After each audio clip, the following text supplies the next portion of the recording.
दरवाजे पर खड़े पहरेदारों ने देखा कि आकाश में तो गिद्ध मंडरा रहे हैं। अब वे असमंजस में पड़ गए कि अरे, गिद्ध तो लाश पर ही मंडराते हैं। उनमें से एक ने दरवाजे में बने सुराख में से देखा तो पाया कि हाथी मरा पड़ा है, क्योंकि हाथी भी आराम से फैल गया था और उसके पर गिद्ध मंडरा रहे थे। तो उसने तुरंत दूसरे को बताया। दूसरे ने भी देखा कि हाथी पर गिद्ध भी बैठे हुए, तो वे दोनों ही घबरा गए। वे भागे भागे पास ही के बंगले में गए और अपने मालिक को बताया कि हाथी मर गया है। मालिक तुरंत उनके साथ वहां आ पहुंचा। उसने भी सुराख से झांका तो उसे यकीन हो गया कि हाथी मर गया है। मालिक ने तुरंत दरवाजा खुलवाया, फिर वे तीनों अंदर गए। पेड़ पर बैठे बंदर ने आवाज निकाली। बल्लू दादा समझ गए कि दरवाजा खुल गया है। ये सब इन लोगों की एक तरकीब थी, एक प्लान था बच्चों। ये सब मंत्री खरगोश की बनी बनाई चाल थी। उसने किसी भी ढंग से हाथी को, बल्लू दादा को निकालने का प्रयत्न किया था। तो उसने, जब मालिक ने दरवाजा खुलवाया तब तो बल्लू दादा आजाद हो जाएंगे।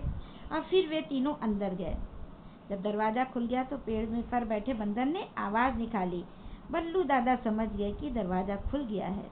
उन्होंने धीरे धीरे अंधमुखी आंखों से देखा कि तीनों आदमी कुछ बातों में लीन हैं।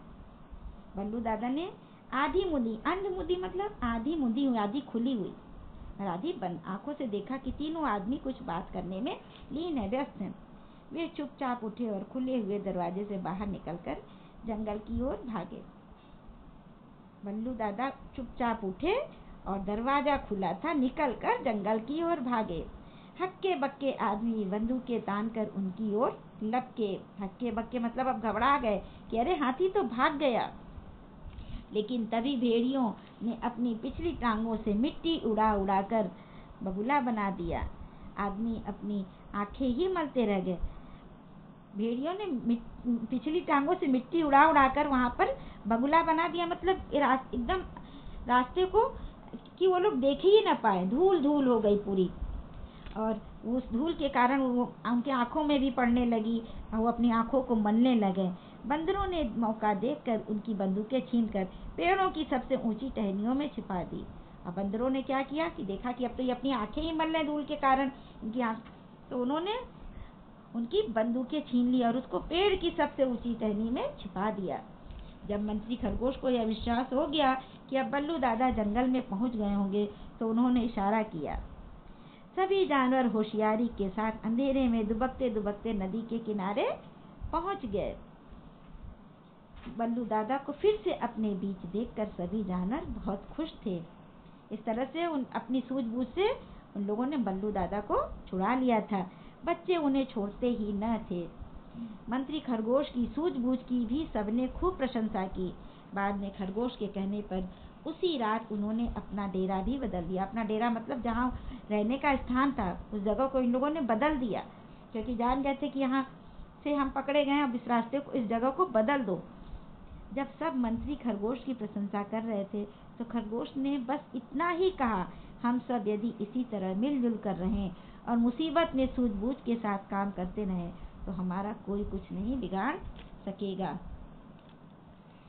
मंत्री खरगोश ने अपनी प्रशंसा सुनी तो क्या कहा, उससे प्रशंसा सुनकर घमंड नहीं हुआ। उसे ये नहीं लगा कि हाँ सब मैंने ही किया। उसने बस इतना ही कहा कि यदि सब लोग मिलजुल करके और मुसीबत में सूझबूझ के साथ काम करें तो कोई भी काम असंभव नहीं है। इसलिए बच्चों कहते हैं कि एकता में शक्ति होती है। अगर मिलजुल कर कोई भी काम हम करेंगे तो उसमें सफलता अवश्य मिलेगी। और एकता के साथ साथ सूझबूझ भी होनी चाहिए, विचार करने की शक्ति होनी चाहिए।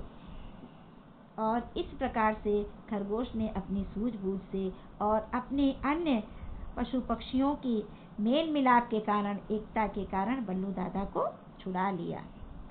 अच्छी लगी बच्चों कहानी? अब मैं आप लोगों को गृह कार्य दे रही हूँ। गृह कार्य में आपको मैंने पहले दिया प्रश्न, आपको इसके उत्तर लिखने हैं। पहला प्रश्न है, जंगल के सभी जानवरों में मंत्री कौन था? दूसरा प्रश्न है, बल्लू दादा को बंदी बनाकर रखा गया है, इसकी सूचना किसने दी? तीसरा प्रश्न है, बल्लू दादा के सारे रस्से किसने कुतर दिए? चौथा प्रश्न है, बल्लू दादा को शिकारी के चंगुल से कैसे छुड़ाया गया? इसके बाद आपको हमने कुछ शब्द दिए हैं और उसमें से आपको विलोम शब्द छांट कर लिखना है। जैसे मैंने दिया गैर जरूरी, विफलता, प्रसन्न, निंदा, नासमझी, दुख, मूर्ख, अशांत। ये प्रश्न है और नीचे ये शब्द है और नीचे शब्द दिए जो इसी शब्द के विलोम शब्द हैं। तो जैसे सुख है तो इसका विलोम शब्द आपको ऊपर दिए हैं शब्दों में मिलेगा। सुख का विलोम शब्द जैसे दुख है, शांत का अशांत है। इसी तरह से आप इनके विलोम शब्द देख करके लिखेंगे। तीसरा प्रश्न मैंने दिया है, किसने कहा, सही उत्तर चुनकर सही का चिन्ह लगाइए। आप तरकीब तो बताइए। इसमें चील ने कहा, चूहे ने कहा, सभी जानवरों ने कहा। आपको सही उत्तर पर सही का चिन्ह लगाना है। दूसरा है, मैंने तो उन्हें अकेला ही देखा था। किसने कहा है, चील ने कहा है, बंदर ने कहा है या गिद्ध ने कहा है। इसी प्रकार से तीसरा है, काश बल्लू दादा को उड़ना आता। इसमें भी 3 है, बंदर ने देखा कहा, चील ने कहा या गिद्ध ने कहा। किसने कहा। आपको सही उत्तर पर चिन्ह लगाना है। आपको समझ में आ गया बच्चों? धन्यवाद।